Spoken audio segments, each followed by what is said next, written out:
You don't need a reason to start a company. You don't know whether you can fly till you jump off the nest, right? Convincing investors that yes, innovation has a place in the public sector as well. Especially if you're a female founder, make sure you're part of a community like EchoHer that's supporting you. Welcome to EchoHer Spotlight. I'm Chairman Chen, Q, the founder of EchoHer. EchoHer is a nonprofit building a global platform for women to be seen, supported, and funded. I'm so glad you are here. Let's begin. Today, I'm joined by Anu, CEO and founder of Vaultzy.ai and former PwC partner. Anu, it's great to have you here. Q, thank you so much. Thanks to you and to EchoHer for this opportunity to be here. It is truly a privilege to be part of this initiative that you're doing with EchoHer. I have about 25 years of industry experience from leadership positions, as you mentioned, PwC partner and global leadership positions at Hewlett Packard, Unisys, DXC. And then now I'm diving into the startup world about 6 months ago with Vaultzy.ai and looking to transform how vital records are managed in the US and bringing an agentic AI approach to it. So, Wonderful, wonderful. Okay, quick ice break question. sure. If you could choose any superhero, who would you be? Got it. This country, the US has not had a president that's female so far. But India, even though it's behind in so many ways in certain things, is actually, they had an Indian prime minister several decades ago who was female. So she's not a mystical superhero. She is a historical figure, but that was somebody I thought that really broke a lot of barriers. She did have the advantage of being like the daughter of a prime minister, a former prime minister, but still being the first female prime minister is no small feat for a large country like India. And so she happens to be my superhero. Yes. And her I name like was Indira Gandhi. Indira Gandhi. I like that. It's kind of like a role model. Okay, come back to what you're building. I know you're actually building with your daughter. What made you decide to build a company together? And did you recruit her or she just want to join you? Because I know she has actually already has a lot of experience working with a government.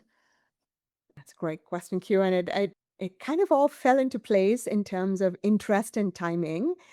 She happens to be on the California governor's appointee to the California Youth Empowerment Commission. And so she's passionate about what we are trying to achieve here as the mission for Vaultzy, which is trying to really change the experience, especially for foster kids and underserved populations like seniors, etc. So she really also connects with the mission quite a bit. So it was a shared interest for both of us. And then I think the timing also worked out with her kind of finishing she being in a senior year at Stanford this year. And so the timing too worked out. So I think it's a combination of interest and timing. Wow, wow, that's interesting. A very powerful, dynamic team, and you kind of make me thinking about the future generation of female entrepreneur. It is. It's got its own challenges, right? Uh, As any mother-daughter dynamic would have it. But any co-founder pair is going to have its own dynamics, and I think the mother-daughter one is a really interesting angle. So we're liking the journey so far. Yes. That's true. In our community, I even saw a lot co-founder break up, right? Or sometimes there's a couple this found a company together. But for your case, at least there's no maybe divorce, right? What's the worst scenario be? She's still your daughter. Yes. That's a good one. But I definitely want to say how the journey will evolved and also I heard you guys actually write a book together, right? And I want to know more about what's the book about it, if it's available, like what's the idea behind to publish a book. Cue them. The positive is, I'll start with that, is the book just went live on Amazon on March 1st, 2026. So it's live, available right now. It's titled When AI Robots Knock. And it's about charting the future of jobs, which everybody's worried about with AI, across 9 key industries, industries like healthcare, education, the legal field. And since these industries are evolving so rapidly, we said, and no research is going to be complete without expert opinion, and we need the experts from each industry to weigh in. So we interviewed like 25 experts across these industries, and we kind of crowdsourced the information about how these different industries are going to evolve, say 20 years down the line, what jobs will be gone, and what new opportunities will come in there, and how do young people especially seize those opportunities today? How do they develop the skills so that they can be successful 20 years down the line? So that's what we did together. Interesting. Yeah, I definitely want to check out. I think that's a major discussion we've been having with the people around us. Like, there's a lot of people get laid off, right? And they struggled to find their next chapter. There's also a lot students in the college. They are wondering if they take the wrong major. Just like the industry revolution used to be, we have a lot of human on the farm to perform the job. But when we had a machine, we only need one or two human to operate the machine. So to me, AI is kind of like that. And I'm definitely very curious and looking forward to the whole new opportunities. I think it's great you are bring those domain expert to share what's their vision. So all we need is keep an eye to all these information and get inspired. Maybe we'll find the opportunities. Absolutely, Q. And you said it really well. So, humankind has been through these similar kind of, I wouldn't say same, similar kind of revolutions before, like the Industrial Revolution that happened before. And before that, people worked primarily on farms, and then Industrial Revolution happened. And then, even with the Industrial Revolution, a lot more people started working in factories. And then the mechanization happened in the factories, and then they needed less people in the factories. So people shifted from blue collar work to more services work like you and me do today, right? So, and now we're seeing actually that this revolution is different in that it's the white collar jobs that are now getting changed. The way we do work is changing with all the AI engines landing, and maybe they can do some of the work, right? And so that's where I think it's a fundamental shift that's happening. And then again, just like our society has adapted before, I'm sure we will adapt. Like I think one of the things that both of us, my daughter and me, were convinced talking to all these experts is that there is a positive spin to all of that because we've gone through this journey before, and we've adapted before, and we will do it again, right? So That's true. Yeah. And I think people didn't realize the cycle is getting shorter and shorter, right? It's like almost 10 or 15 years, there's another revolution and change.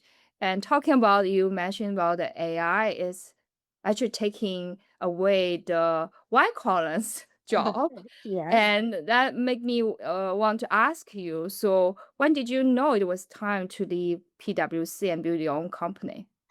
It's a great question. So I left a corporate career after about more than 25 years, and it was not easy, right? So you do miss your salary, especially when you have a generous 7-figure salary. Not knowing that you're going to get the next paycheck from can be a little tough, right? It can be like, okay, it takes away your sense of security in receiving a paycheck every month. I think one of the key realization was like if you wanted to drive a lot of impact, and if you're passionate about certain things, which now you have different ways to solve using technologies that are maturing like AI, you have to seize the opportunity, right? Because if you work for a corporation, then I think they all have noble goals, but then it's still going to be driven by the machine of the corporation on what their priorities are, right? So if you really want to do societal impact, and if you want to really are passionate about a particular issue, then I think that's the sign of an entrepreneur that they have to take up that initiative and give it their all. It's not without risks. It is hard to jump off the nest, but you don't know whether you can fly till you jump off the nest, right? You also pick a very, I would say, niche and tough industry. It's the public sector, right? Right. And we know for government systems, every year there's ton of money, billions of dollars dumped into uh, the segment, but you still say there's ton of fraction. But why you still pick that industry? I believe for the particular problem that we were trying to solve here, which is we're trying to take an agentic approach to solving fragmented digital records. Think about your most vital records like your birth certificates, your medical, your legal, your financial documents that are fragmented across thousands of systems. We're trying to build like a digital locker that you can hold on to all your most important documents and have like a life coach and assistant that's guiding you along the way. Even simple reminders like go get your passport renewed, or you don't have a medical directive on file, or go get that trust done because you've got children, right? So just guiding you at every stage of the life. And the reason that we believe that this would have to be a private endeavor, it actually would have to be a private public partnership, is that the way the US system is set up. In the US, this information is spread across not just the public sector. There's also some information that lives in the private sector, like the medical information in the US. You really need a public private partnership to bring it all together. And there are other countries that have solved the same problem by just the government doing it, right? That Singapore has done it, India has done it, UAE's done it, Ukraine's done it. In the US, we believe it's going to be a public-private partnership. Now, like you mentioned about give you some kind of timeline and not just for foster kids. I know a lot of my friends, they don't realize they have to renew the passport Right. 6 months before the expiration date. Exactly. Otherwise, you can't travel to many countries if your passport is going to expire in 6 months, exactly 3 to 6 months. Yeah. Yeah. Oh, you can't come back to US. Yeah. Yeah. Yeah, I had a friend had those situation. They didn't aware of that. Oh my God. Uh, Yeah. It's- so like you mentioned all these data make me there's one question I wanted to ask you. I think a lot of people definitely are curious how you handle that. Is you are handle a lot of sensitive data. It's hard regulate a space. So how do you build a trust into a system from day one? That's a great question, Q. We are, I think, our going in principle, which is written in the privacy policy that we put out for Vaultzy, is that it's the user that owns the data, right? So we're making it very, very clear that, and we're standing by the assurance that we will not share the data without explicit permission from the user, right, for any purposes. In the US, like we talked about other countries where the government did similar kind of solutions, and the government owns all the data, and then it's almost like a big brother watching you, right? Like because they know every part of your life. But in the US, people take this very, very seriously in terms of privacy and what does the government have to know? There's no reason for the government to know everything that's medical or certain legal things like who is my trustee, or there are certain things that you want to keep private to just the individual. So we guarantee that your data is your data. The second angle is the security angle, right? Because this data is so valuable, we it is at risk of being hacked. So another going in premise is that for Vaultzy is that we are not taking any shortcuts when it comes to cloud security and application security and data security. We have invested in some of the best technologies in terms of cloud security, landing zone security, making sure we do all the scans and penetration testing and down the line getting all the compliance standards in place as well. So that's how we ensure that first by making sure we don't share data without the user explicitly consenting, and then two about making sure we have the gold standard for security. I like what you mentioned about shortcuts. I think that's very important because there's a lot of early stage founders. Some founders, they don't have enough budget. They may think that they want to build the POC and then come back later, right? But for trust, I think, especially for your industry, you have to have since day one, like what you just said. So I'm also curious. I think a lot of people are curious for selling to the government. Is anything special because the selling cycle could be long and the way they close the physical year is probably different as the corporation world? Can you share more? Uh, Absolutely. Like we mentioned, like we believe this is going to be a private public partnership. and we are in discussions with state agencies to figure out how we can roll it out to specific populations that are serviced by those different agencies. So therein, that's one difference, is that you need to understand like how these different agencies, because when you say government, it's a bunch of agencies, and they all independently manage their own budgets, and they have yearly budget cycles which are all synced up, but then especially if something touches more than one department, then it's harder to do, because then each of them will have to figure out their budget cycles and get budgets in for them, and get them into place. So understanding budgets, understanding how they are allocated to the different departments is important. And then the second angle here is that especially when it comes to the state, a lot of the procurement, it's not based on product law, right? It's not based on, is this the most user friendly high tech product out there? It's the procurement cycles are based on people are risk averse, so they want to avoid risk. So does it tick all the boxes in terms of compliance, and those are the things that become more important when it comes to the government, right? Especially procurement cycles there. Like, are you a vetted vendor? Like, are you in the... So I think especially startups, that's something that they have to learn to, how do they climb the hill in terms of um, establishing that trust with the government agencies to try to sell to them. And then you mentioned this too, like the cycles are longer, definitely compared to the private sector. So you need a lot of resilience to kind of keep at it, to and be well connected into the different systems to make this happen. So next question is, when you pitch to investor, because you are in the public sector segment, for Silicon Valley investor, uh they may not really like your idea because it's not that sexy, right? So they are looking for some of the ideas, it's they can get money back faster. So how you convince them? I think there's a lot of misconceptions in Silicon Valley about the public sector. I think the investors think that the public sector never innovates, right?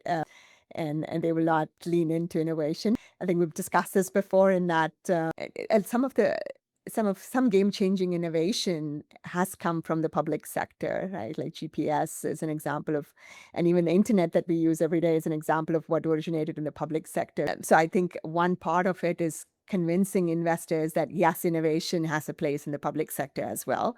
The investors are very wary about public-private partnerships, right? Because they're worried about how it could be influenced by politics and who is in power and things like that. So that's an angle that you have to convince the investors as well, that because the need is there, and because this has been proved out to be a solution that works across in different countries. I think we strongly believe that, and the US as well, that this solution is a necessity. So I think that is part of the convincing we have to do, both on the government side and then on the investor side as well. And because the need is so great that that this has to move forward, irrespective of the political cycles. Right. And do you worry about, like you mentioned about US is very special. Do you worry about the policy makers? They when some of the things are changed, it will affect your business. When the budget get canceled, will they affect you? Definitely, that is a risk that we continue to watch in our rearview mirror. We placed it such that our go-to-market approach is targeting both the public sector and certain niche private sector markets as well, like the insurance. Is one of our go-to-market. Insurance agencies are one of our go-to-market channels as well. Private insurance agencies, home insurance, etc. So we're consciously trying to mitigate and have that two-pronged approach. But our beachhead is definitely the public sector, right? So we do see that risk, like when the political winds change, like when there could be, and especially when budgets get tough, there could be programs that get cut, and then that could negatively impact us, given our beachhead is the public sector in California. So but because the need is so great, and we believe that I think once you have this embedded, that I think it'll be a game changer that I think the different administrations will carry forward. Yes. Yeah. True, that's true. Yeah. very looking forward to how you're going to change the world. Right. And so is the app available for even anyone to use? Anyone can download it? Definitely. We went live early February, so it's out there in the App Store. App is out there on the App Store, both on the Google and the Apple Store. And there's also a web interface. And right now we have the freemium version, so it's completely free to try.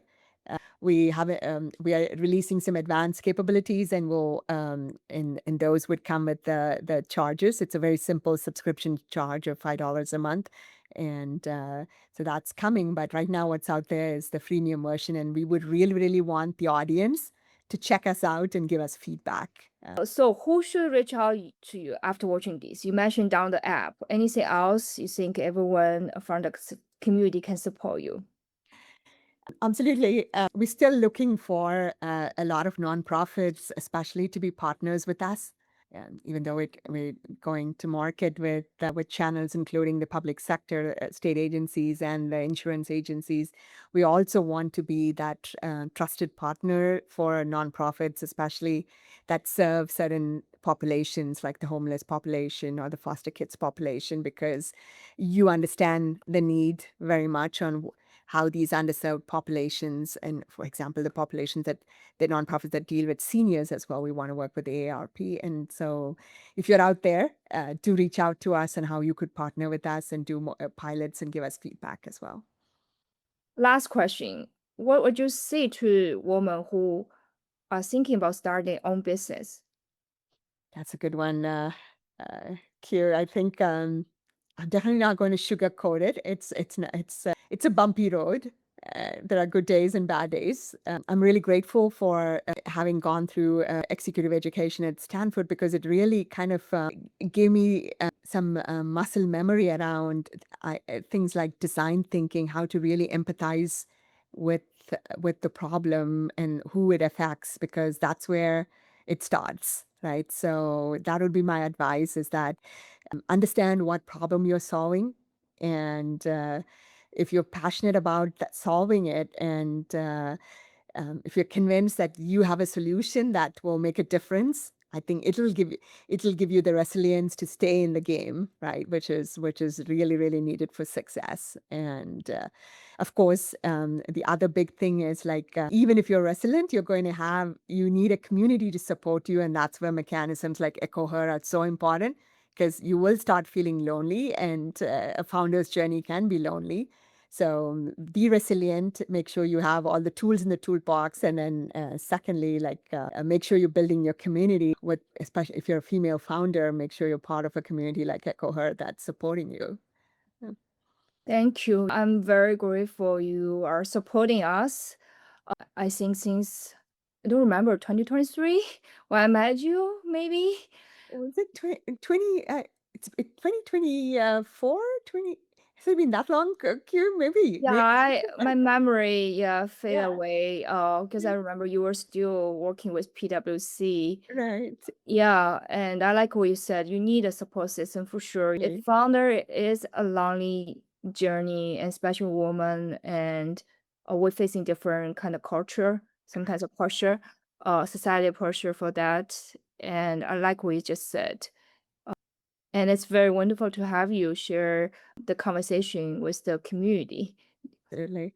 And you have this on the website, Coher website, like, what is it for sort of all female founders? Like if it's an all female founding team, it's only 2% of the funding that historically has gone to those kind of teams, right? So again, that's something that hopefully changes in our lifetime, Q, and all the more reason that we need organizations like EchoHer that are really showcasing female founders. We need a more female founder. I think for us, it's even that just journey to learn something. It's very useful and rewarding, and we don't need to say we have to build a company, IPO, or exit, right? And I think setting a goal, ambition is good, but that's another thing for me is you don't need a reason to start a company. Right. If you enjoy it, that's Yeah. already good enough, right?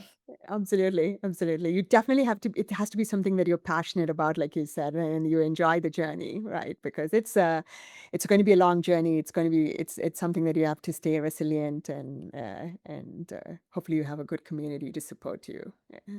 Totally, totally, yeah.